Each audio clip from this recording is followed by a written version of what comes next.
अस्सलामुअलैकुम। बहुत शुक्रिया ये वीडियो देखने का। सबसे पहले जाके हमारे चैनल को सब्सक्राइब कीजिए और बेल के बटन पे क्लिक कीजिए ताकि हमारी हर नई आने वाली वीडियो से आप अपडेट रहें। सबसे पहले मैं बात कर लेता हूँ एमवीसी का स्ट्रक्चर किस तरह काम करता था। 3 लेयर आर्किटेक्चर जो था हमारा, वो किस तरह काम करता था। अच्छा, सिर्फ एमवीसी नहीं, जितने भी 3 लेयर एप्लीकेशंस हैं, उसकी एग्जांपल्स भी मैं देता हूँ अभी आपको। सबसे पहले मैं ड्रॉ कर लेता हूँ कि काम बनता किस तरह होता था।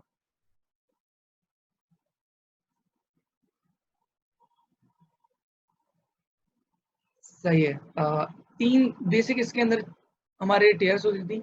सबसे पहले आप उसको यूआई टेयर बोल लो, आप इसको बाउंड्री क्लास बोल लो, या आप इसको यूआई इंटरफेस लेयर बोल लें, आप कुछ भी कह सकते हैं। मैं इसको यूआई कह रहा हूँ फिलहाल, ताकि बात समझ आ जाए। दूसरी चीज़ आपकी हो गई कंट्रोल, कंट्रोलर बोल लो आप इसको, या बिजनेस लॉजिक लेयर बोल लो, व्हाटएवर नाम में क्या रखा है। कंट्रोलर हो गया। इसके बाद आपकी आई डेटा एक्सेस लेयर। आप इसको मॉडल्स भी बोलते हैं या कुछ भी कहना चाहें, ये डिपेंड करता है।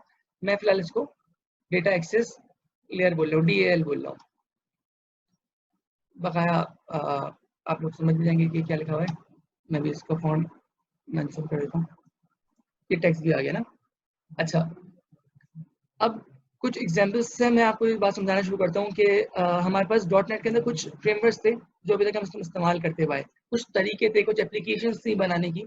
सबसे पहले हम कंसोल पे काम करते हुए आए, ठीक है। कंसोल एप्ली जिसके अंदर हमारे पास जो यूआई होती थी वो डायरेक्ट आपकी कंसोल खुलता था। तो उसके अंदर कंट्रोलर वाला पार्ट नहीं था। उसके अंदर आपका डायरेक्ट जो डेटा एक्सेस लेयर है और यूआई यूआई आप कंसोल को बोल रहे हैं अभी हम, तो वो इन 2 लेयर्स पे काम कर रहा था। उसके बाद मैं समझाने के लिए बात समझा रहा हूँ आपको। इसके बाद हम विंडोज फॉर्म पे आए। विन फॉर्म या विंडोज फॉर्म की बात कर रहे हैं, इसके अंदर क्या 3 टियर एप्लीकेशन काम करती थी या नहीं, और अगर करती थी तो कैसे। फिर उसके बाद हम ASP.NET वेब फॉर्म्स पे आए, ठीक है। उसके बाद फिर एमवीसी के हमने बहुत सारे आर्किटेक्चर्स देखे, लाइक 3, 4, 5 एंड सो ऑन। अब जो है वो हम कोर पे आ गए, ठीक है। और क्या कोई भी इसी तरह काम करता है नहीं करता, ये भी हम देखते हैं। मेरे ख्याल से टेक्स्ट आपके सामने आ गया। अच्छा, तो एक और इसमें कॉम्पोनेंट रह गया जो हम अमूमन इस्तेमाल करते हैं, विच इज़ योर डेटाबेस, जो इन तीनों लेयर से पीछे बैठा होता है। अब इट डिपेंड्स कि आप स्टोरेज मीडियम के अंदर क्या इस्तेमाल कर रहे हैं। आप डेटाबेस इस्तेमाल कर रहे हैं, आइदर टेक्स्ट फाइलिंग इस्तेमाल कर रहे हैं। टेक्स्ट फाइलिंग के अंदर भी आप serialization इस्तेमाल कर रहे हैं, या नॉर्मल टेक्स्ट फाइलिंग जैसे आप ट्रेडिशनल टेक्स्ट फाइलिंग होती है वो इस्तेमाल कर रहे हैं। It depends. लेकिन क्या फ़र्क पड़ता है आपके स्टोरेज मीडियम से आपकी एप्लीकेशन को बनाने में? इस्तेमाल करने की बात नहीं कर रहा, चलने के अंदर फिलहाल क्या कोई फ़र्क पड़ता है? तो मैं लिख लूँ, फिर समझाता हूँ। ये हो गया आपका डेटा मीडियम, ठीक है। या आप उसको बोलो कि डेटा स्टोरेज मीडियम कह लो, ये ज़्यादा अच्छा वर्ड है, लेकिन खैर मैं लिख लिया। इससे कोई फ़र्क नहीं पड़ता कि आप जो है वो पीछे डेटा स्टोरेज मीडियम के अंदर कौन सी चीज़ इस्तेमाल कर रहे हैं। मैं एग्जांपल देके समझाता हूँ। लेट्स सपोज आपने एप्लीकेशन बनाई कंसोल पे, ठीक है। आपने कंसोल पे एप्लीकेशन बनाई और आप जो है वो इसको लिंक कर रहे हैं डेटाबेस के साथ, तो ये पॉसिबल है, आप बिल्कुल कर सकते हैं। बिल्कुल इसी तरह आप विंडोज फॉर्म को भी डेटाबेस के साथ लिंक कर सकते हैं, वेब फॉर्म्स को भी कर सकते हैं, एमवीसी को भी कर सकते हैं, और .NET कोर को भी कर सकते हैं।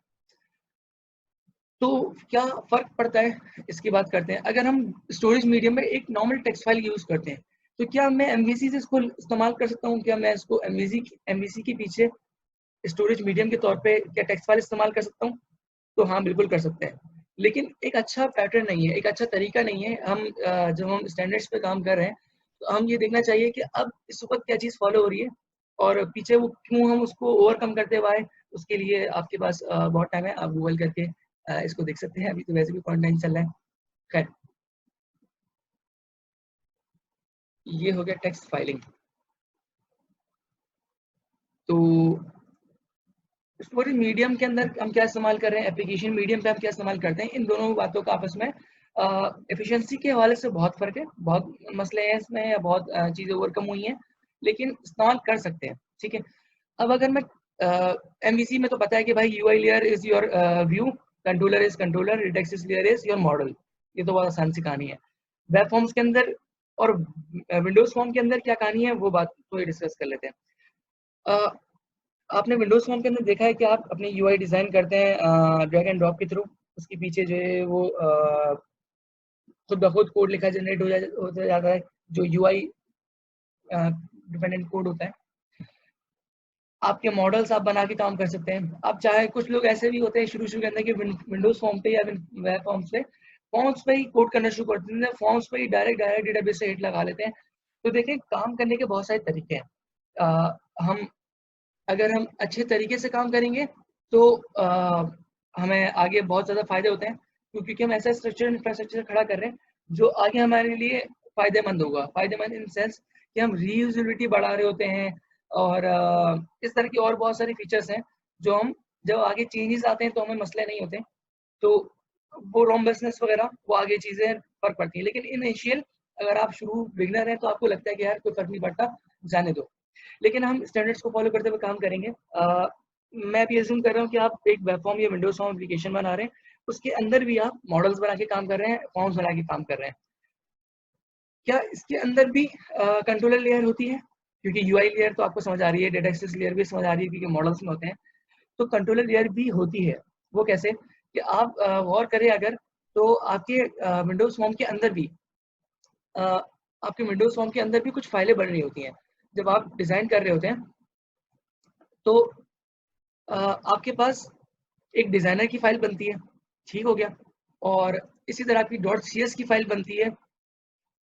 इसी तरह जो है वो 1-2 और क्लासें बनती हैं। तो उनमें फ़र्क क्या होता है? जो आपकी डिज़ाइनर की क्लास है वो आपकी यूआई क्लास है।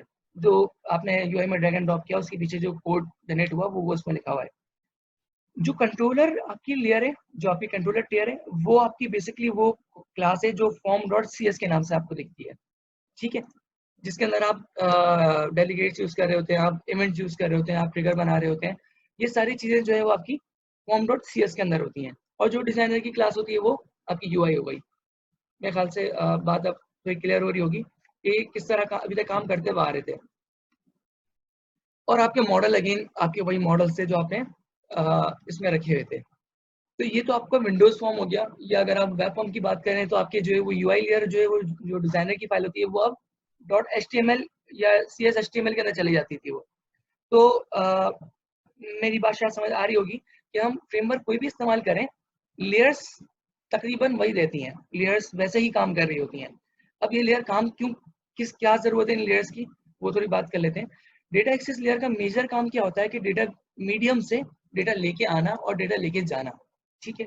वो किस फॉर्म में है, कौन सी टेक्नोलॉजी इस्तेमाल कर रहे हैं, लाइक एनडीटी से डेटा ला रहे हैं, लेके जा रहे हैं, या ट्रेडिशनल खुद कोड कर रहे हैं, खुद के अंदर भी आप टीवीपी यूज़ कर रहे हैं, टेबल वेल्यू यूज़ कर रहे हैं, या आप धनाधन खुद से पैरामीटर करके भेज रहे हैं, इट डिपेंड्स। अभी हम उस कहानी में नहीं जा रहे। हम ये बात समझ रहे हैं कि डेटा एक्सेस लेयर की रिस्पॉन्सिबिलिटी क्या होती है कि डेटा मीडियम से डेटा लेके आना या डेटा लेके जाना, आइदर ये वो कि रेड हो रहा हो, गेट हो रहा हो, अपडेट हो रहा हो, डिलीट हो रहा हो, इट डिपेंड्स।